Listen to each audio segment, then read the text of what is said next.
And good morning, afternoon, or evening, everybody, and welcome to the SFL Podcast, brought to you exclusively by 8 p.m. Music through the power of YouTube. I am your host, Jack Brown. Alongside me, well, I think I might have left the door unlocked because the round table's gotten a bit larger. So join alongside me here. We got the usual. We got Ryan Karpinski, Assistant Director of Player Personnel around here at the SFL. We got Ramos Lynn, co-owner of the champion Mexico City Aztecs from several seasons ago. Sure, they're the last team before this whole Alaska dynasty started. I'll allow the reference. Sure.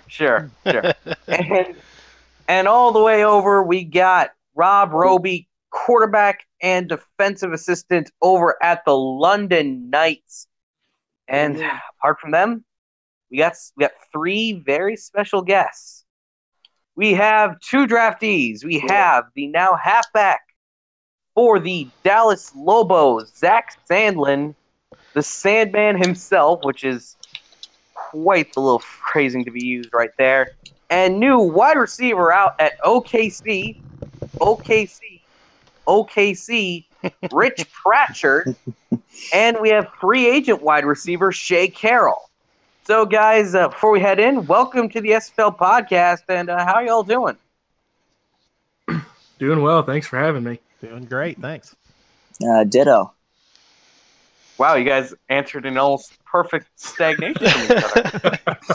Yeah, I didn't. I was trying to make sure that what I thought might have happened, where we all were just like, "Well, it was going great." No. Honestly, that's what I thought might happen. Yeah, so I waited until the very end. I do a lot of sports interviews, and that's literally like the only answer to that question I ever get is like, "Oh, I'm doing great." Can someone please just tell me they're just having a terrible day for once? Well, no, it's Friday. How could I be having a terrible day? That's true. So yeah, I got a point to say real fast here. Zach, if you bust off a long run and the person broadcasting a game does not say, "Mr. Sandman, bring me a dream," I will be very upset. I will be slightly disappointed as well. Because fun fact, I actually have the original 78 RPM record of that song. I think it was like from an old hand-me-down in my grandpa's record collection. I mean, it's a classic. It's not a bad song. It's not a bad record. So it also was probably dirt cheap or really expensive. Well, if it's vinyl, it could be very expensive. Is that not the most overplayed run-out song for a football team in the world, though? Enter Sandman? Oh, for sure. Yes. Yeah, Enter Sandman. It's either Enter Sandman or Hell's Bells. Thunderstruck. Yes. And then there's one more. Whom the Bell Tolls. There we go. I was just going to say Whom the Bell Tolls. It seems to be a lot of Metallica. Yeah. Metallica or AC/DC. Which yep. AC/DC, real quick before we get back to SFL stuff, is the most, it's the most non-material band. Like, their stuff, it doesn't sound like anything. It's just kind of very bland, kind of tepid metal. I don't like it, and when I do music gigs for sports teams, I deliberately keep it out of my playlists because I'm not going to expose my audience to that, you know. I mean, whatever works for you. And no one agrees with me. Great. I mean, I don't listen to rock at all. Blasphemy. Blasphemy, my man. I mean, he's a young buck. He's a young buck. What yeah. do you think I'm gonna listen I'm to? a young He's buck. my age. Well, I'm not much older than the rest of these guys. No one said that you're normal though, Jack. True. I mean, I'm the one who's currently sitting here pausing an NFL 2K5 game to do a podcast. So, but now back to the SFL stuff. So this week we apparently had a draft. Some teams picked up some guys. It was great, fun for the whole family. And it didn't go 4 hours like the last one. Oh yeah, thank God. It was relatively time efficient. Well, and also we didn't have 2 rounds. We only had 1. Yeah, I think the official time was 2 hours and 23 minutes or something like that. Cam passed down, so it was right inside that time frame. He said about 2 hours to 2.5 hours. Which he was sleeping half the way through it.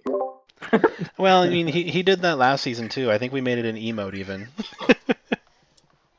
Yeah. Or of course now we have the new one with him just like throwing up the hand. His vigorous jazz hands. Yeah. The jazz hands. The jazz hands. Which is like the least like him I've ever seen him because I've seen him in real life at the convention and he does not seem like the guy who would do such vigorous jazz hands. He looked like he'd keep it at a moderate level, the jazz handage, which is now an official term. I'm going to trademark that real quick. But in terms of who was picked up, well, first off, we have our first ever female starting quarterback, Ashley Jackson, playing now over in Tulsa for the Desperados. Congratulations to the Desperados organization, and congrats to her. Of course, two of our guys in here were two of the top 3 picks in the draft, Zach Sandlin, heading over to Dallas to now be the running back for the Lobos, and Rich Pratchard heading over to OKC to play for the Renegades as they look to start their 12th season of play. So, to you two, I got to ask, how did it feel like getting drafted by an SFL franchise, especially at the stock that you two were put at? Go ahead, Zach. Well, it's kind of hard to explain. It's very exciting. I was a little sad that the Cam kind of spoiled my pick with popping up the little name tag and typing out half my name before the pick officially came in. But it is what it is. It's very exciting. I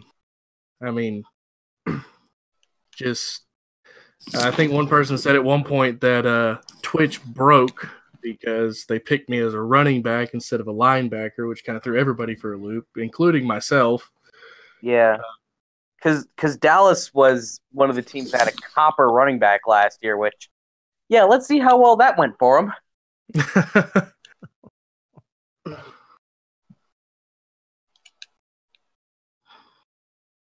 Yeah, was it Tulsa that had the copper?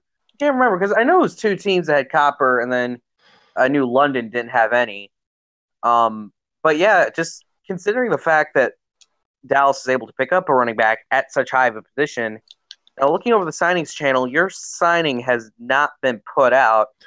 So it's not to say that Zach will not be put in as like a copper level, but still, it's something. Well, we're still working on that. We're trying to decide how much weight I need to cut.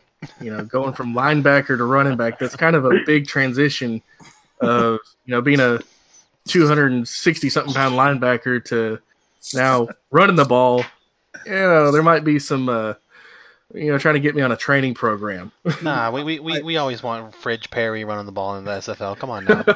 That's what I've been trying to tell them, but they don't want to listen to me. They don't want to hear me out. Hydroxy cut is what he needs. Oh, there you go. When's the last time you saw a 260-pound running back come barreling down the field at you? Eddie Lacy. Yeah. Cheeseburger Eddie. Or we could throw Kelvin Benjamin out there too. He's more of a wide huge. Receiver. That guy became huge. What happened to He's that? he's a wide receiver. In the most literal term. Yes. Or of course, lest we forget the hefty lefty. Oh God, Jared Lorenzen. Oh yeah. Man, that's my idol right there. Gotta tell you right now. I was kind of trolling around in the locker room. I took a picture of him and posted. And I said, "Now take this. Imagine this is your running back, and that's about what you're going to get." So what you're saying is that you're going to become the commissioner in the SFL in a couple of years. I don't know if my goals are set that high. That's a little bit too much responsibility for me right now. Oh gosh. Yeah, we'll give that dude's career path. That's where he ended up. You're not wrong, but let's not shoot our goals to that high right now. Let's start with the championship. Let's start there. Yeah, let's go there, and then we'll kind of figure it out from there. Maybe an MVP ring or a couple trophies to add to it, but start a little lower. Start with your expectations at rock bottom. Get 1 win. Hey, if you have No, no no, no, no. expectations, Rock there's no bottom room for is getting the disappointment. starting job. That's rock bottom. Yeah. So what about you, Rich?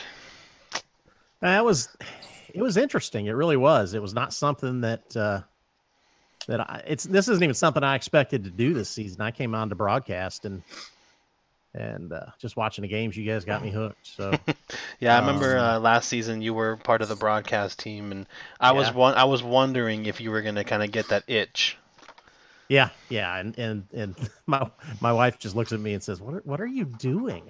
I don't get it." I'm sitting over there, watching the draft the other night, and I tell her what's going on, and she doesn't care. Yeah, I know that feeling.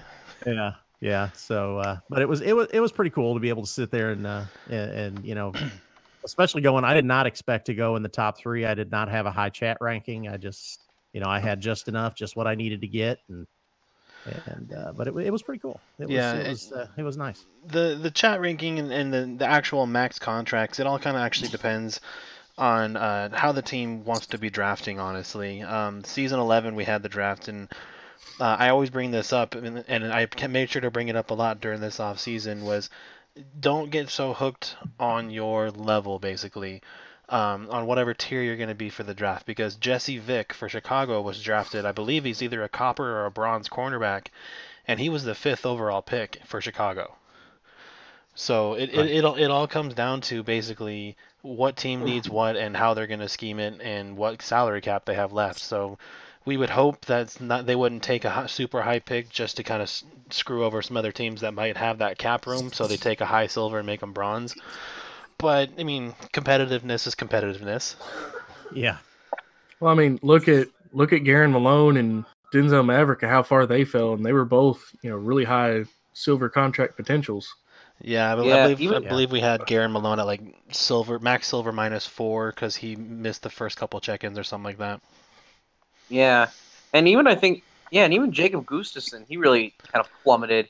Although on the chat side of things, I remember I would see him next to every day, just chatting about whatever, really. Yeah. And now he's a shark. Well, I mean, it's your punishment, Jacob. And I have some actual things like Garen was actually just -1.5, or it was either -1.5, but it was like because he only missed one week because they that's right. lost Yes, you're right. So and then his team won the rookie showcase. So Shay, did you get a chance to see the rookie showcase? Unfortunately, I did not. I had choir concert, and choir is probably my biggest thing right now. I'm going to use that to get into a big college. So unfortunately, I didn't, but I did pick up some of the things that happened in there. It's respectable. I don't mind that. We always preach taking care of your life outside of SFL before the SFL first. So is there? I gotta ask, is there any team that you're hoping might be able to have some room for you? Any team that's willing to give me a shot, honestly. I don't really have a preference at this point. Okay. It's just dependent on like the value and like the roster and stuff like that. Obviously, I might like prioritize depending on like records and like the value that they might put me at. But honestly, if you're gonna give me a solid offer, you're up there. It doesn't matter like if you're Tallahassee or if you're like St. Louis. Yeah, it doesn't matter at all. You could if you offer me. I just figured I'd beat Jack to that. Yeah. Well, speaking of St. Louis, they picked Moody up, that first overall pick, which I think everybody saw coming from a mile away. But yeah, I think the addition of Badarash Lowney during the offseason as a free agent really kind of solidified. They're like, well, they don't want to break up the family. They're going to bring them together. They're gonna make them offer they can't refuse. All the references I don't get.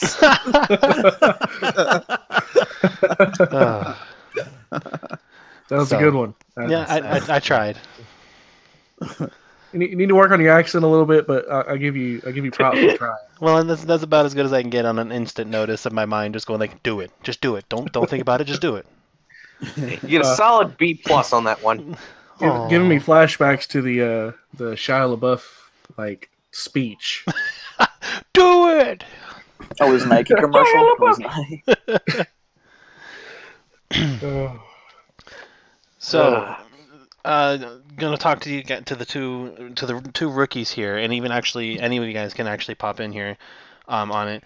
So you guys went through the rookie process this most recent time here. It's the second time we've kind of gone through it. It's still a process and work. What was your guys' experience going through that? I mean, how did you feel like did you know what to expect when you got into it? Did you come into it expecting to get a certain spot you wanted to get into, like value-wise? Go ahead, Rich. I didn't have a certain spot value-wise. And actually, I was pretty wide open position-wise, too. It was a lot more... the process coming up to it during the off season was a lot more time intensive than I thought it was going to be, as far as trying to get your chat ranking up and everything going into it.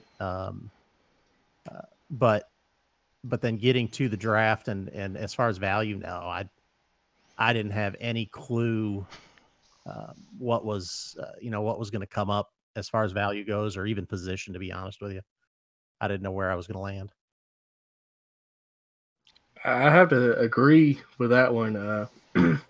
Rich kind of had a one up on me. He was kind of around the league a little bit before he got into the draft. I came into it and just kind of got blindsided by Twitch bits and chat rankings and whatever all this other stuff was that was in the beginner's guide. And thankfully, there's a couple guys that allowed me to pick their brains and ask questions and figure out what the heck this was and what was going on, so I could, actually get involved and, start working towards getting a team. Yeah.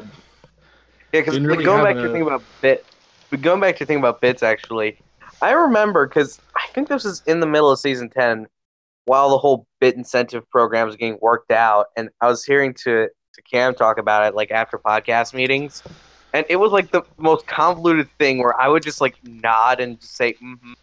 But in my head, I was just screaming, I have no idea what you're talking about. It's like 12:30 on a Wednesday night. I need to go to school tomorrow. Just let me sleep already. Well, can we talk a little bit about season 10 progression, because that was absolutely nuts. Oh God, yeah, that was so fast. I went from a base copper to like a medium gold.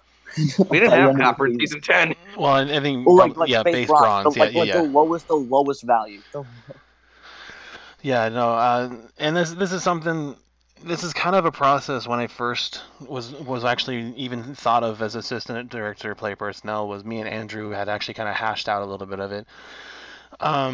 So season 10 was actually my first season, and I picked his brain on literally everything. And I think he was hoping that people were originally going to do attributes more than they were going to do animations.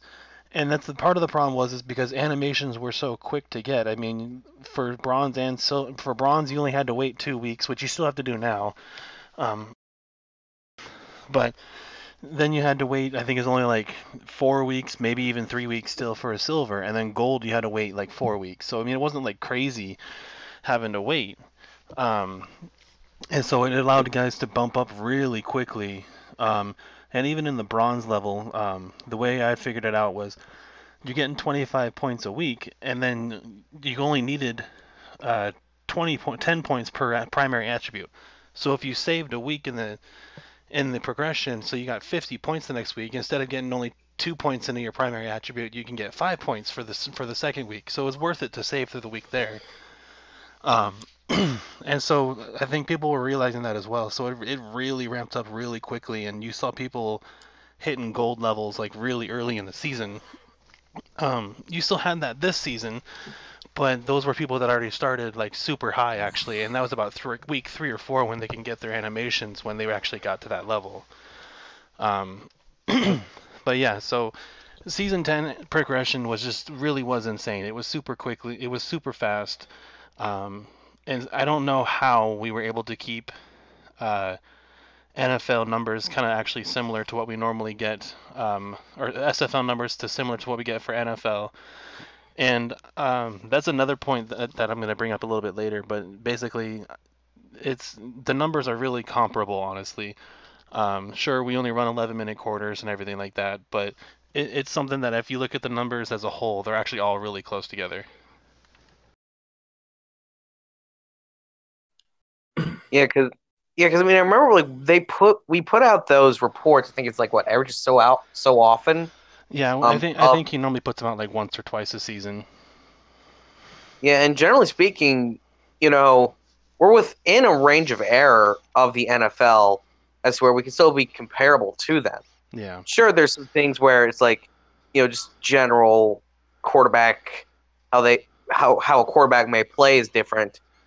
But that is more, I would say, in a way, building our own brand, of football. Which there's nothing wrong with having a different brand of football that more emphasizes certain parts of the game than, say, another league. Yeah.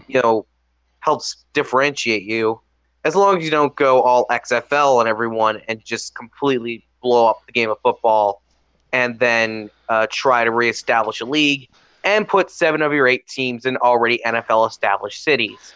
Yeah, let's not go there. Yeah. I'm very salty about that. I know.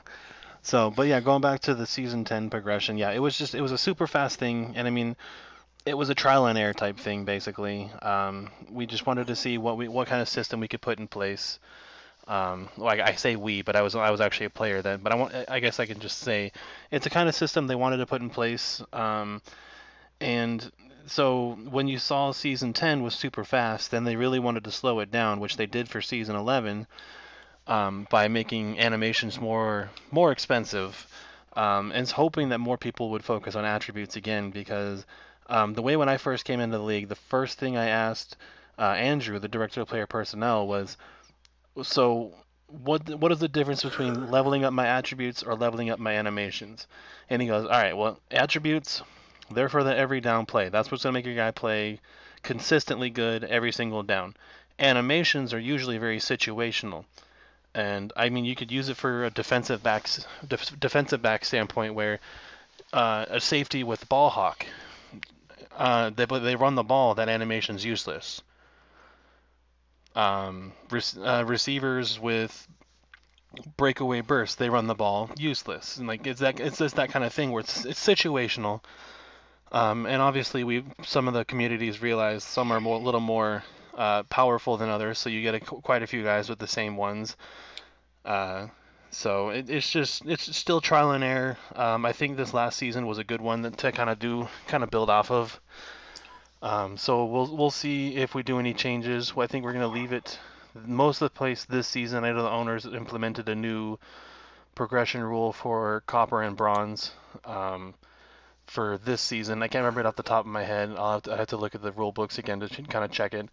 But basically, it's going to help coppers and bronze at least progress a little bit faster, but silvers and golds will still be progressing at the same rate, to kind of help with the primary building of a player to get them up to snuff, basically.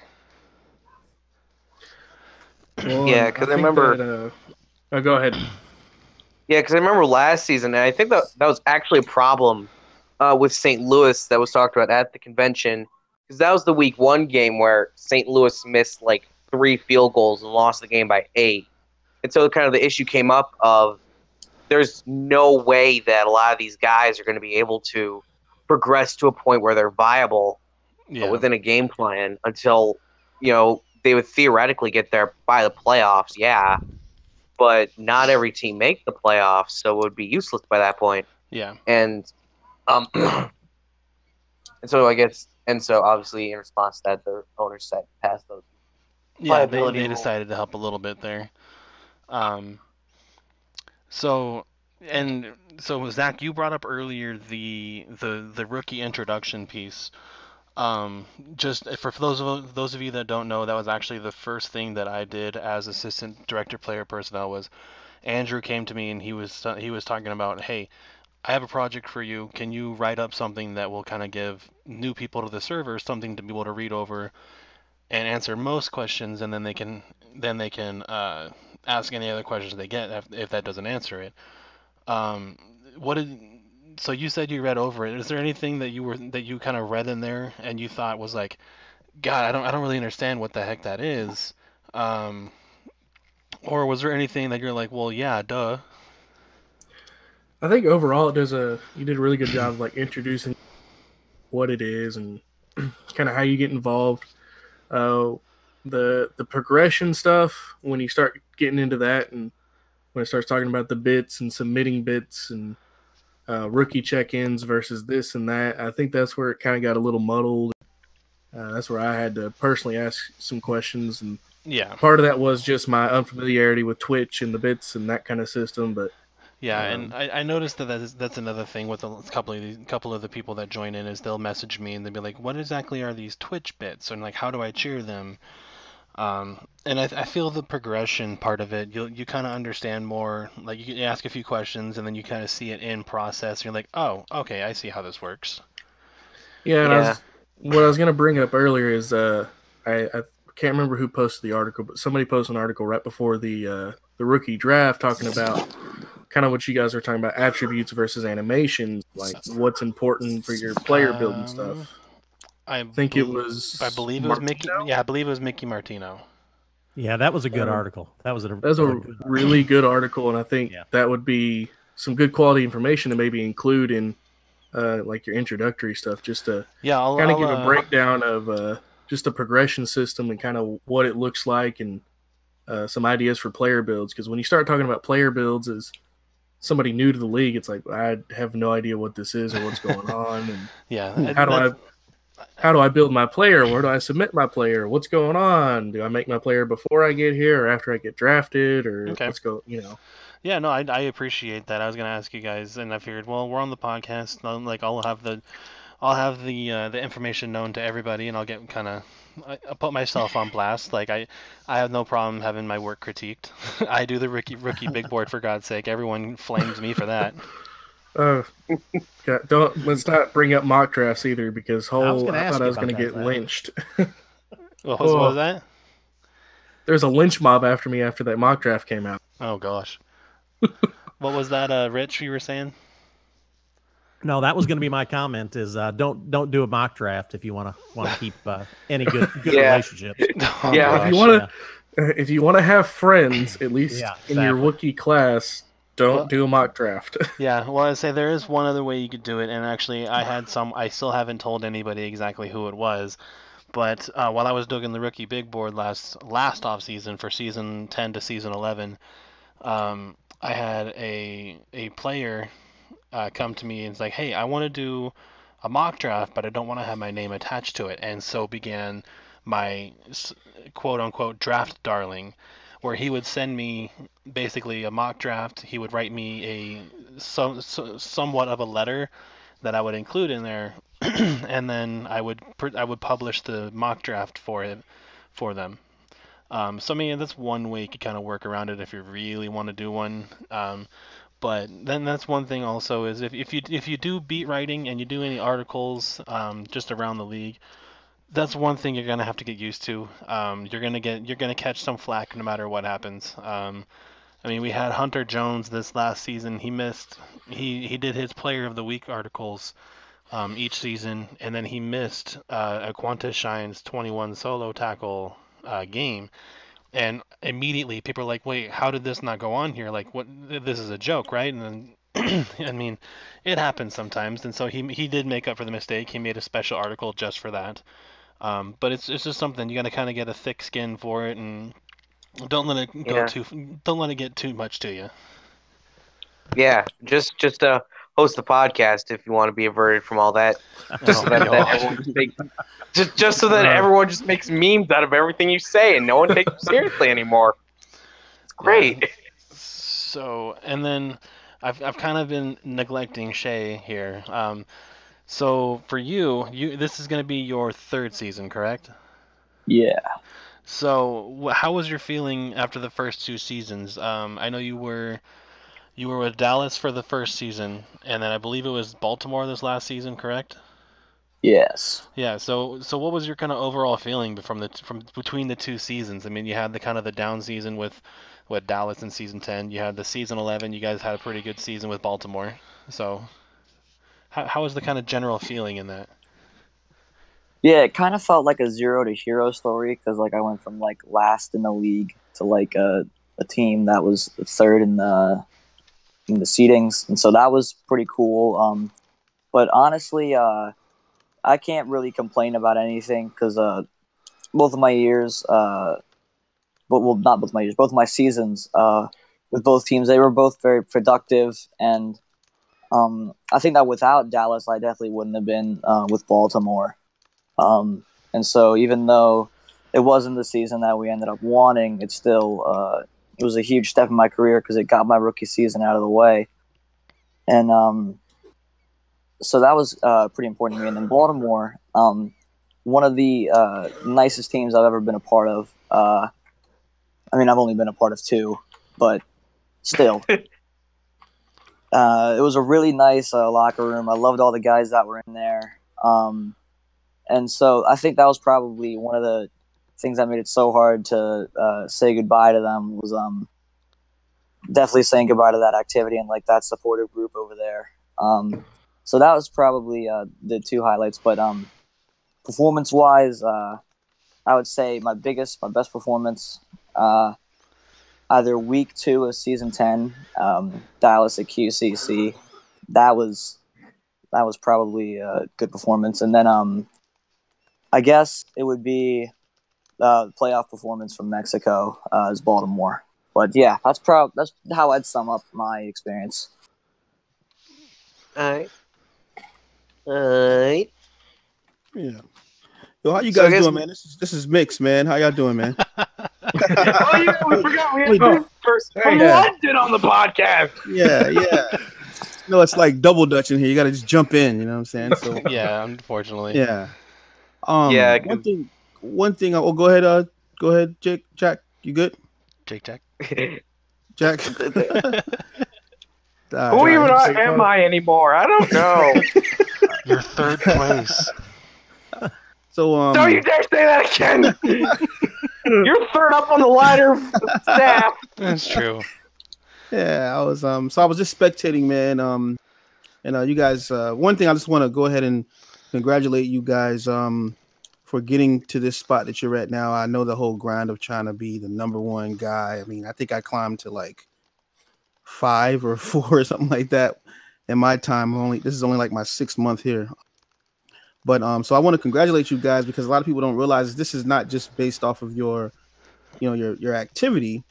A lot of these teams chose you because of the individual that you are. They like something about you when they interviewed you, or you just have had an impression on the league that meets the integrity, I guess I should say, right, of the league. So I just want to say salute to that. And with that said, I want to kind of ask Zach, are you feeling any pressure? Or is anything going through your mind a little bit with this whole Dallas situation, man? Because Dallas is kind of a question mark team as far as the running game. Last year, everybody remembers they like passed 90% of the time, and the running game was just non-existent. And so I'm kind of wondering what was going through your mind, man, when you found out you were going to Dallas. Had you researched them at all, or had you talked to them prior, or But what was going through your mind when you got drafted? I had been talking to Crash for a little while before then, and he had brought up something about maybe being a running back, and them kind of changing their identity from throwing all the time, like you said, to incorporating the run game a little bit. So I was intrigued by that. I being so new to the league, I tell everybody all the time, my first game of the SFL that I watched was Dallas come back and beat Tallahassee. I caught the last 2 minutes of the second quarter, and then the whole second half of that game was completely mind blown at that comeback, and then turn around and watch Alaska come back against Las Vegas. So I did a little bit of research on some of the teams. I think, like I said, during the rookie showcase, I just kind of messaged everybody at large and just wanted to kind of get on a team. Didn't really matter where I went. I just wanted to get involved with this. This community is awesome, and just an opportunity to see a player that's me on a football field is really, really cool. So, yeah. And I guess my next question, that's a good answer, Zach. My next question is for Rich. So I caught portions of the rookie showcase, man. And when I logged in, you had like 3 straight receptions. I think one of them was it might have been a touchdown. I don't know what it was, man. It was just something ridiculous, man. It kind of reminded me of the type of player I saw out of Gabriel Manning over in San Fran. And being a quarterback, I kind of was like, man, who is that? I know these are just like base builds, but I still was like, who is that? You know what I mean? So going forward, man, after that, performance, what are you looking to do, this year with OKC? Do you have any expectations? Man, I don't even know what to expect. When you're trying to build that player, trying to come up with the right build, I wanted to build a guy that could do what that guy did what that player did in the showcase and be able to get downfield and get open, and not so much the big slot guy across the middle. But I don't even know what to expect. I'm still trying to grasp the whole concept. I love broadcasting stuff, and I didn't pay enough attention to the details when I started doing this in season 11. But now I'm obviously having to do that and learn that stuff. So I'm learning a lot of that as we go here too. Nice, man. Nice. So speaking of you doing the broadcasting part of it, so last season you did broadcasting. I try to ask this of pretty much anybody. What would you call your favorite game that you called last season? Oh man. I'd have to go back and look. They all just kind of run together. To be honest with you, they do. Because there was a game, and I think it was the game because Andy and I were waiting. I was doing a game with Andy, and we were waiting for that Alaska game to finish, that one that Zach was just talking about. Mm-hmm. And I think the game that we did right after that Alaska game was a really close game too, and I can't even remember what one it was. But there was 1 or 2 games that were really close, really back and forth. And I think that one actually was a really low scoring defensive game. Mm-hmm. And that's, that was a fun one to call. And I wish I could come up with what game it was. I just can't off the top of my head. That's okay. So we've been kind of neglecting Ramos here. So it's time to pick on you just a little bit here. Oh boy. Well, we're gonna drill you. You guys had a great season, season 9, season 10 playoffs, season 11 playoffs. Where do you think you're gonna end up this season? I mean, looking at the build you got, I think you guys only lost King Wallace, and I think he was retiring, if I remember correctly, right? Correct. So, looking at your build now, you kind of have the same build. Where are you guys thinking you're going to end up this time around here? Are you thinking you're probably going to end up about at least in the playoffs, maybe a championship berth? Honestly, I do. I think that we have been able to progress. Obviously, last season, I think that we were able to really put ourselves in a place where our offense really, looked better as the season progressed. At the beginning of the season, we were just relying on basically Cole Varner himself just to kick us for a win. But by the end of the season, we were able to, we were able to run the ball a little bit more with Ray Bentley. And I think that the opportunities for him to grow this season as well. Last season he was a bronze player, and he was effective enough and good enough to get a Pro Bowl nominee. So I think that Matt Wilson played a little bit better late in the season. Mike Dax was involved in the passing game a little bit more. And the defense all season long was very, very stingy. I think that our secondary was able to, keep us in a lot of games. King Wallace has retired, but we already have a replacement for him. Is yet to be announced. Yeah. But I think that we are able to build from what we had last season and just continue from there. And that means I'm of course expecting, playoffs, maybe championship berth. I mean, we were one game away, and we were 3 points away from getting to the championship game last season against Tallahassee. So we are basically returning the same squad, just exactly like we finished. So with the progression and everything, it's gonna be interesting. I mean, there's something to consider as well. We have a very tough schedule. I mean, we have to go against Alaska. We have to go against Tallahassee. We have to go against, we have to go against some of the best teams in the SFL. Carolina twice. Yeah. It's gonna be tough. So, but I think that we are a tough team as well, and we will able to have a good season. All right. Nice. Yeah. I'm feeling what you're saying there, Ramos. As a player of Mexico City, I do feel as if we have a decent shot at another championship berth. Obviously, nothing's ever guaranteed in terms of championship and whatnot. I mean, only one out of the 21 teams can win it, unfortunately. And essentially, it's all as long as it's not Alaska. I think the order of the SFL will be maintained. So, yeah. As far as that, I think that they have done obviously a great job. But every season we have a team in the SFL who just jumps, and it's like they're a contender right now. Carolina last season, and I think that if they are able to just build off of it, I think that Carolina will be a very tough team and could be again in the playoffs or next year. I just wanted to put a comment to both Zach and Rich joining us. Thank you very much, first of all, for joining us, and also congratulations to both of you. Going not only in the draft, but very, very quick in the draft. So happy for both of you, and not only for you, but for every rookie listening in this podcast.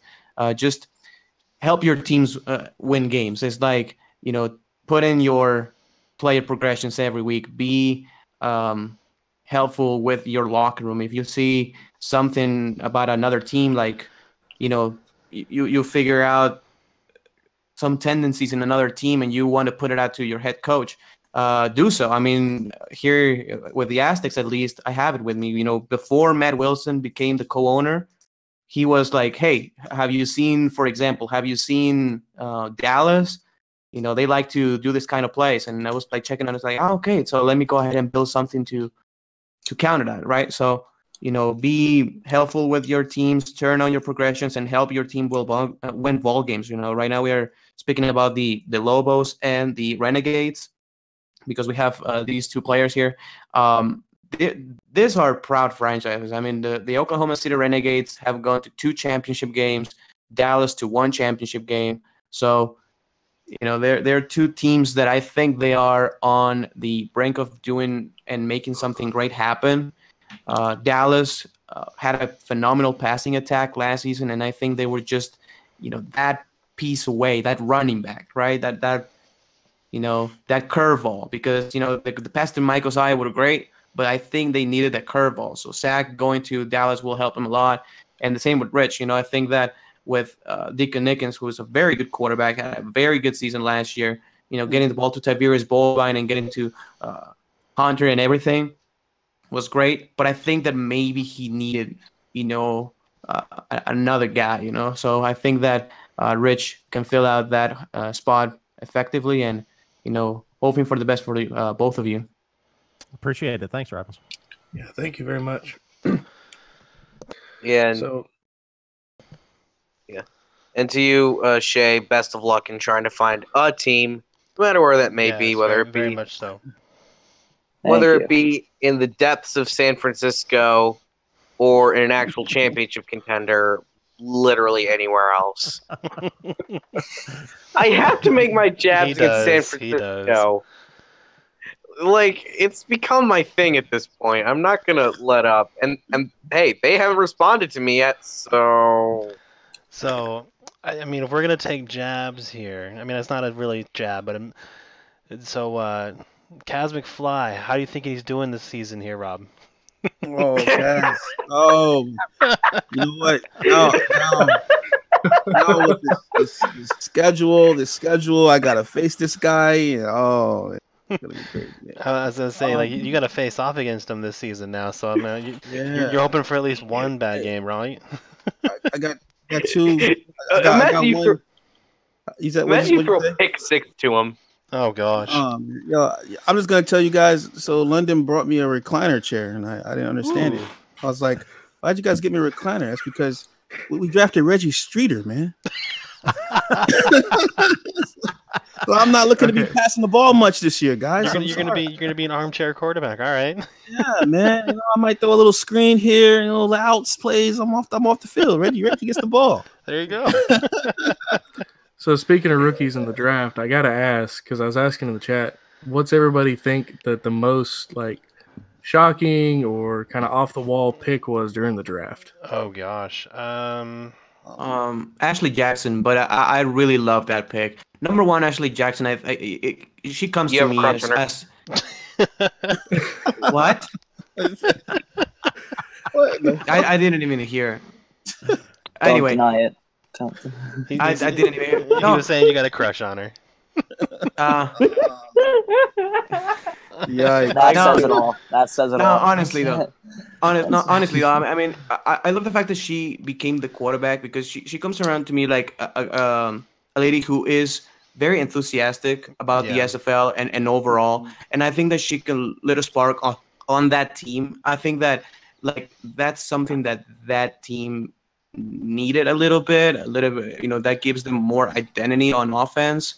I think, and I think that she is gonna be able to just carry the team around and motivate everybody because I don't know, you look at her chat and she's very, very enthusiastic about all of this. So the fact that she became the quarterback of a team that a couple of seasons ago was championship contender, they started the season 8-0 and they got to the playoff. I mean, they were very, very good. They had a slump this past season, and it happens with sophomore years. It happened to us. It happened to many teams. But I think that Tulsa is a team that is balanced it's bound to bounce back this season. Their schedule is a little bit favorable, so I mean it could very well happen. So that would be my biggest shocker. I was not expecting her to go as quarterback to the Tulsa Desperados, but congratulations to her. And also the fact that 3 tight ends were picked. 3 tight ends out of the 21 players. So I'm sure Mike Daggs was loving that.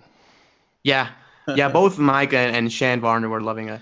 So I mean, I think that will be the 2 biggest shockers of the draft. I think the biggest shocker for me isn't so much a pick, but it was more of a non-pick. And what I mean by that is Garen Malone ended up going the very last pick of the draft. Like I 100% did not see that happening. And then him being a tight end, I mean that's not entirely shocking to me, as they can move tight ends to wide receiver to tight ends. So I mean that's not 100% shocking to me. But that's definitely the biggest shock in the draft for me, for sure. With him going the very last pick of the round. Yeah. Bueller. What? Well, I mean, we got 2 people's opinions. There's a few others in. What do you Kind of need to chime in. Rule but- 2 is okay. Who do you think, Rob? What do you think? Very long week. I guess I have to go with what's familiar to me. So I'll look at San Fran. Okay. And I'll say that I kind of I like what they did with getting 2 defensive players. I know that they really have been working hard on trying to get the defense to keep them in games, man. Playing for them last year was very difficult.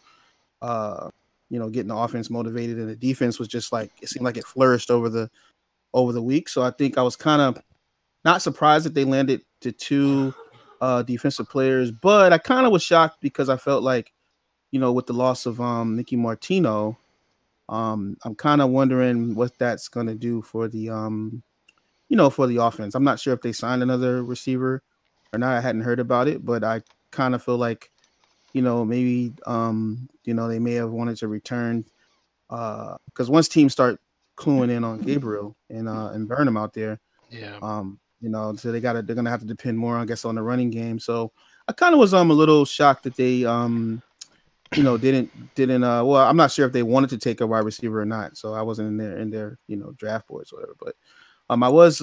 But I'm happy that they actually did beef up the cornerback position with Justin Jones. He's just a great kid. I know him over a couple of simulation communities, and he's just that's like a guy that's just a locker room guy, man.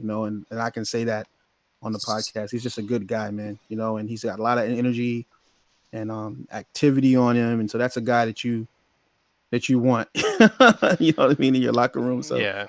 So him, yeah. Just to add in there for you there, Rob, it looks like San Francisco did sign a second receiver now, in Ermac Jackson. Okay, cool. So cool. It looks like they signed him at a 75.72, which I don't know specifically the numbers, like how it all equates over to bronze, silver, gold, but just wanted I was looking it up for you. you. You're the APP. You should know this. I don't have the numbers memorized yet. That cornerback, and I'm not sure who left, but I do know that cornerback build for Justin is going to be great for them. Mm-hmm. And I'm not sure about that safety, if they've lost the original safety that they had. I thought they signed that safety back. What's this guy's name, man? The safety for San Fran. I can't remember. The guy who they drafted, or the guy who left. No, the guy. I thought they signed back one safety though. Yeah, because they drafted Jacob Gustafson and had a strong safety. And they had. I know they lost Marty McCree, in this offseason. I'm not entirely sure. I'm trying to see if I can search for it. So someone stall for me quick. Yeah, I'm sorry, I can't remember this guy's name, but they had a nice safety. Is trash. And they signed an undrafted free agent too in like the middle of the year.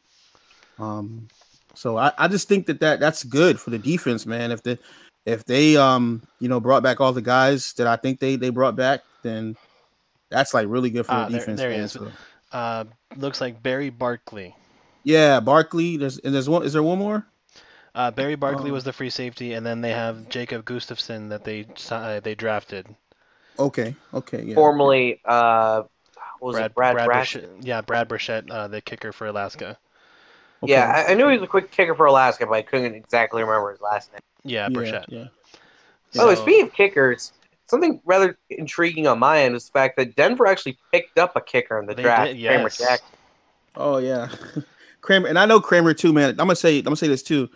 Kramer Jackman is another like community guy. I know him. This is like so weird, but I know him from a wrestling league. We're like in a wrestling simulation fed. It's like ridiculous. Yeah, it's like crazy, man. So he's like an awesome dude. I think he has a belt, if I'm not mistaken, man. Like, yeah. So are you part of the horse racing sim that Jack found a while back ago too? Then. Oh no, I'm not a part of that. I would like to be though. I like anything sim, man. I've been looking for a good golf. Yeah, for the rookie and Shay, like a couple months ago, while I was just perusing my Instagram, I think it was during a podcast meeting, I came across this Instagram account that was a horse racing sim, and I think the bio, it read something like, the newest sim league around is a horse racing sim, which is a period. Wow. And it looks like not even they could believe themselves by their own statement. It's like, send me the link. Well, then, I can't believe this. I'll this. see if I can find it. Yeah, send me a link, man. I gotta check it should be in the command room group chat. Yeah, something also, like that. I don't know how many horse racing sims you could possibly get that confused with.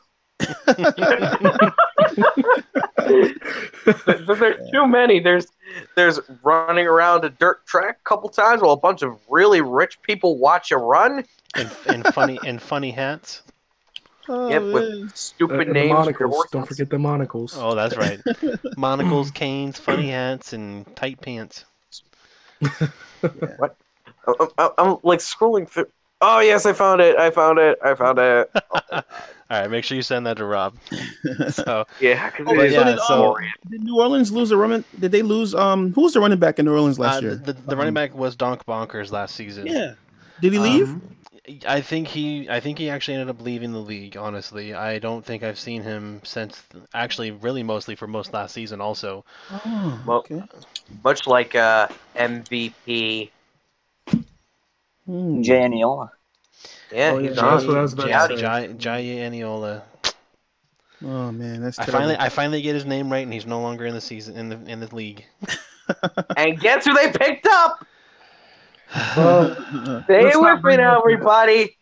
let's not bring that up. So And That honestly, was- you there can was look some at it real two ways. salt. You gotta look Yeah, at there it was- as they're gonna destroy you, or you're gonna kick their ass, and it's gonna be even funnier. yeah, pretty much. So So It's gonna be Uh, great. I will say There was one some real of the salt in the chat rooms. Oh after yeah, that there was plenty signing, of salt.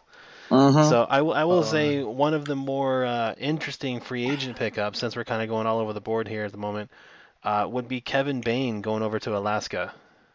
Yes. Mm. We all saw what Alex Dominguez did last year. It was a big source of contention amongst a lot of people. I got up on my soapbox and started my whole preaching of it on the podcast, and I somehow didn't get any flack for it. I'm still amazed at that. Yeah. But Big Sexy moved over to defensive end. And you have Kevin Bain now. He's over there, another defensive end. So you got two high level stars on those defensive ends, and I don't even want to think about what's going to happen this season for sack numbers, honestly. I don't know. Just Sexy Mighty's a playbook genius, and I don't know how the hell he does it, but he freaking does it. Also, how about Sir Chappelle to the Pride? That's kind of crazy. Yeah. Yeah, honestly, that is a little crazy as well. I don't really know the whole. I mean, I think a lot of people know the circumstances on how they left, on him and AJ left Carolina, and I know we're not bringing it up, but that's the only thing I'm going to say about it. And I think the two of them just wanted to stick together. Really, is what it came down to. So we'll see how this kind of season goes for them. Yeah. I mean, yeah, they are a power duo on both sides of the ball. So Yeah. I mean, if you get one, you get both. I mean, why not? Like, why would you say no? Yeah, exactly. So Get two for the price of one, essentially. In terms of whether or not the signing itself is guaranteed, not obviously value. yeah. All right. So does anybody have some closing comments here? Some questions? It's ask me anything. Doesn't matter what it is. I don't care. Tallahassee's logo is trash. Oh, I wish you would have seen. Oh gosh.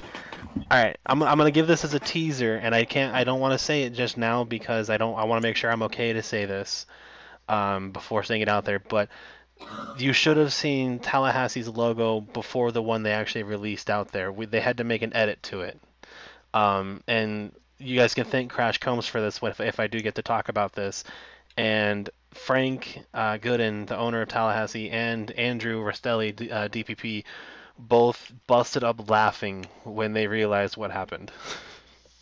Oh my gosh. I think I know what happened now.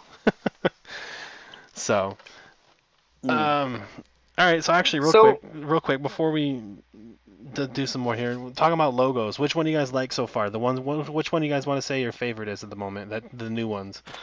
I'm honestly really still feeling the Aztecs one. I look at it here on Ramos's thing, and that one I just love, honestly. Yeah. That's dope. I do like the Aztecs. Las Vegas new logo. Yeah, the Las Vegas ones I was gonna say too. Those ones when they came out were. Yeah. Those were pretty. There's several. Yeah, there's several that are and actually fantastic. All of them are fantastic, to be honest with you. Mhm. If I don't have to be a homer because I really love ours. The Fury one, but the alternate one, which is just the head of the Phoenix. That one is fantastic. That's one of my favorites, I will say. If not, I really love the Gladiators one. I was gonna say the Gladiators one was probably my other favorite. I also really like Tulsa's. I think Tulsa's kind of like sitting under the radar, but that one I really like that one. Like the whole like face. It's just good. Like it's that and the Aztecs ones for me. Though in concept, the one that I really loved was the Vancouver Legion one, but like the secondary one where it says established season 9 and everything. I really like that concept. It looks it looks a little bit for me. It looked a little bit like And I don't want. I obviously say with all due respect, maybe like baseball-like, because it's like on a circle and it says established, blah blah blah. But still, I mean, I really, really, really like that concept of that also honoring. Then also like Vancouver's. I didn't like the fact that it had to say established season 9 on it. I would have much rather heard of it had said like established 2017, because that just looks better logo wise than a whole phrase. Yeah, I could see where you're coming from there.